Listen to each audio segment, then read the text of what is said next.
Hello there, YouTube. This episode of the Thoughts of No One in Particular um, was supposed to be what and I planned.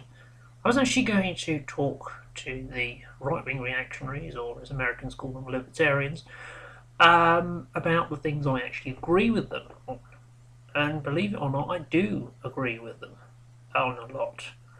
Um, True neutrality, no interference in foreign nations, I agree with them. Abolition of marriage as a state institution, making it about as valid as an IOU. I agree with them. Getting rid of all these special, well, not getting rid of the special privileges, but opening these special privileges up to fucking everyone.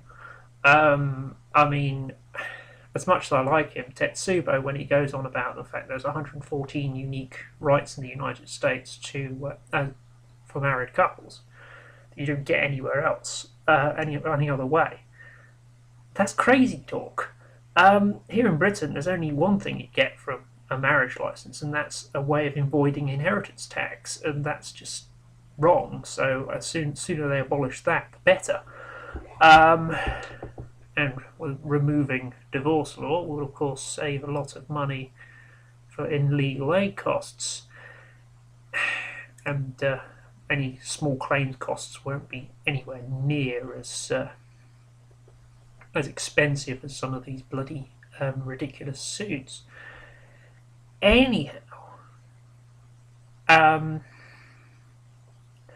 I was going to make this, and then I got into an argument with one of these right-wing reactionaries, and it struck me as to how incredibly inhuman this American ideology is. And it is an American ideology. Until like a few years ago, when this started creeping over from the US, nobody in their right mind would dare question the existence of the NHS in public. They'd be considered a lunatic. I mean, they wouldn't be locked up, but they would be considered a lunatic by the vast majority of people. And to be fair, the majority of the press on the left, or lots of pretty much 100% of comedians, because the comedians are reflective of reality, and reality has a left-wing bias, are fully behind the NHS, and although they will make jokes about some of its inefficiencies, they don't believe it should be abolished, and they will call out idiots who call for such a thing. But now we have these politicians over here because of the influence of this poison. It's not even an ideology, it's a poison. And if you want a vague idea of the effects of that on this country, oh boy. We now have a disability hate crime problem that never existed before. We have this hate crime problem by which the right-wing press have been pushing and pushing and pushing this anti-disabled agenda. And now, what's happened is we're getting people on crutches being beaten up in the streets who aren't even claiming any disability benefit, which makes it even worse. We get all sorts of old, previously sort of out of common circulation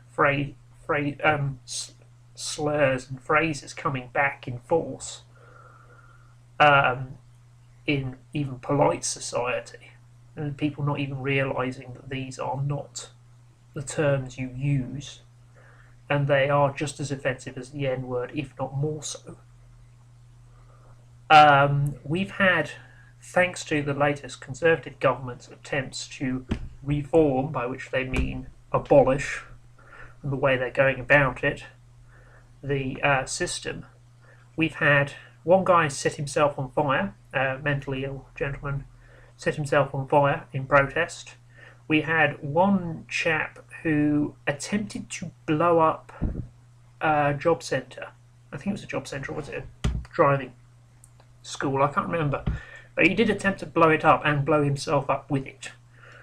I believe Coughlin did a good video on that, because of course the EDL heard the word explosion in Tottenham and immediately assumed Islamism and started spreading this crap when it was turned out to be a white old school socialist truck driver from Tottenham. Boy, did they have egg on their faces.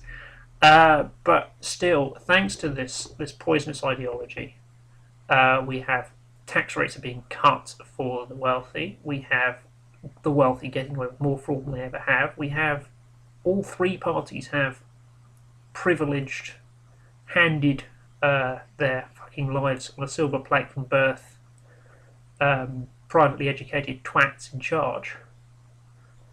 This is I'm attributing all of this to the influence of American politics, and it's impossible not to. Ever since Thatcher, we've had this sort of drifting towards an American style, and it is killing people. Seriously, it is killing people. We're trying, in various disability activist groups are trying to get some hard figures, but of course, even the so-called Freedom of Information Act can only go so far when it comes to things that are very inconvenient to the government. And that includes a number of people who have been killed by David Cameron's so-called reforms, and indeed the reforms of the previous so-called Labour government. It's a mess, and it really makes me question. I've already stated I don't believe in the so-called special relationship, especially as we've had to pay back everything that we've ever borrowed from America, whereas Israel gets free gifts and other countries get, well, no, pretty much only Israel gets free gifts. And we don't have a special relationship. We have more American troops on British soil than we do British troops. And these troops are above the law. There have been several documented cases where they've just gone back to their bases, and their base is technically American soil, despite so they can't be prosecuted by our lot. So they have a whitewash in their base under American military law, and everything is all very nice, American, and unjust.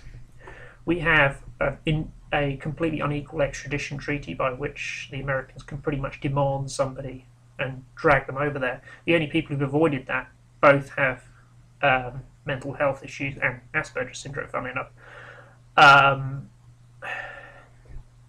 and have been very well backed by MPs and by, for once, the EU Court of Human Rights is actually defending human rights, which is incredible.